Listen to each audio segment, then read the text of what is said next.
If you're considering getting the Rode Wireless Pro mics, there's one setting that you have to change immediately when you get them. And if you're considering these or the DJI Mic 2, there's a couple of key specific reasons that I chose the Wireless Pro that you might want to be aware of. What's up, guys? My name is Mitchell. I'm a part-time documentary filmmaker living in Hanoi, Vietnam, and I've been using these now for almost 1 year. I want to talk about some of those key features that make these unique and that kind of make these a little bit more professional compared to other mic systems on the market. Now, first, as everyone knows, these have the 32-bit internal recording. It's great. We love it. It's hard to clip them. You get more than 40 hours of internal record time with the built-in memory of these. It's awesome. It's great. You can go ahead and put these on your talent and not worry about range. Also, these support timecode, another great feature that allows you to kind of put these into a more professional setup. I'm saying professional because at this point now, the lines are so blurred between what is professional and what is not professional. It's really hard to tell. But there's a couple of things that you are going to want to consider when looking for a pair of wireless mics.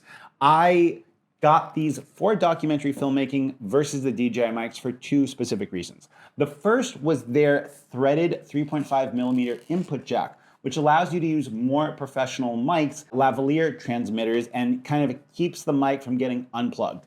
In the past, I've used a couple different set of wireless mics from some other Chinese brand that I can't think of. I've used wireless mics from Godox, and having the mic jack that is threaded is a very important feature that keeps your lav mic from getting plugged out or getting moved. Another really, really important feature, especially if you're doing verite filming where you're kind of filming all day and you have your talent mic'd up, is the fact that you can have these begin recording automatically when you take them out of the case, combined with the fact that with this Rode app that you can connect to your computer or to your smartphone, you just plug it into the case, you are also able to disable all of the buttons on the transmitter. Now, this is really, really important for a couple of reasons. In a situation where I was filming here in Vietnam, we were following a Latvian recovering Pentecostal drug addict that's now in a kind of Christian cult. And sometimes he would wander off on camera. We want to capture that audio, and we don't want him to be able to turn the mics off or disable their internal recording. Being able to remap the buttons on these mics is a big plus for me because I can just put this on my talent and I know that I'm gonna get audio, whatever my talent is doing, for the rest of the day. Even if I turn my camera off, it's still recording and he can't change that. For me, that was a huge plus. Second was the fact that the threaded mic jack is there. The threaded mic jack is something that is an even bigger plus for me because it kind of prevents you from having accidental disconnects. Possibly if the lav pack falls off of the audio of the cast member, it's still going to be attached by the lavalier cable. You're kind of sacrificing the security of that lav mic for the security of the pack because you might break your lav mic, but the transmitter will still be intact, which is nice. A third reason that was just kind of the cherry on top that kind of pushed me to get these instead of the DJI mics was the fact that it comes with these Rode lav mics that are normally like $50 to $65 a piece.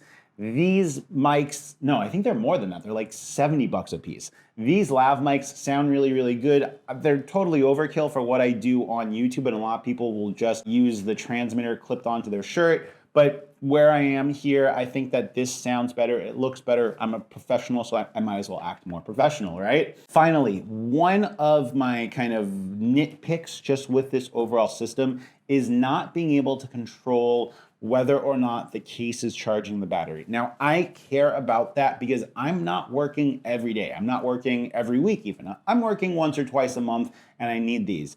That said, I don't want my lav mics batteries held at 100% because it will quickly degrade the life of the lithium ion cells in your lav mics, which is why I oftentimes don't store the lav mics in the case, and I try to keep the case at 50% charge along with the rest of the lavs when they're in storage. I know it's overkill, but when I need these to have incredible battery life, I don't want the battery to be degraded because they've been held at full charge for a long period of time. Now, this feature that you have to change if you are looking to get these is the auto gain feature. The auto gain feature is something that I didn't see many people talking about on YouTube, and it's part of the reason I wanted to make this video. Auto gain, in my opinion, is just not, it's not the biz, right? Especially if you have a lot of ambient noise in the background. I don't want to be having the mic gain boosted up just because there isn't a loud source of kind of talking or something like that. I owned these for like 6-7 months before I realized that I was able to turn that feature off, because I happened to look on ChatGPT about how to change that, or if it was possible to change that, and it is. I'm going to show you guys how to change that right now. With the receiver in the orientation scene here, you're going to short press the left button.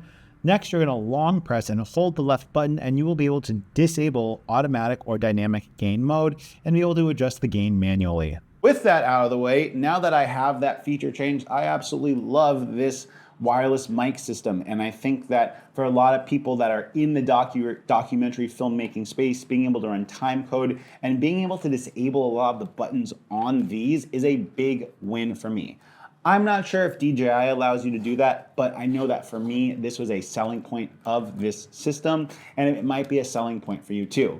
If you want to see more videos about documentary filmmaking or more videos about filmmaking in general, a little bit more about maybe filmmaking internationally here in Vietnam, go ahead and hit the subscribe button. I really appreciate all the support.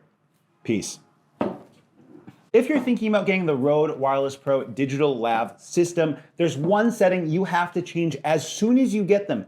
And if you're considering getting the Rode Wireless Pro or the DJI Mic system, there is a very specific set of reasons that you might want to consider the Rode Wireless Pro over the DJI Mic system. I've been using the Rode Wireless Pro I've been using the Rode Wireless Pro.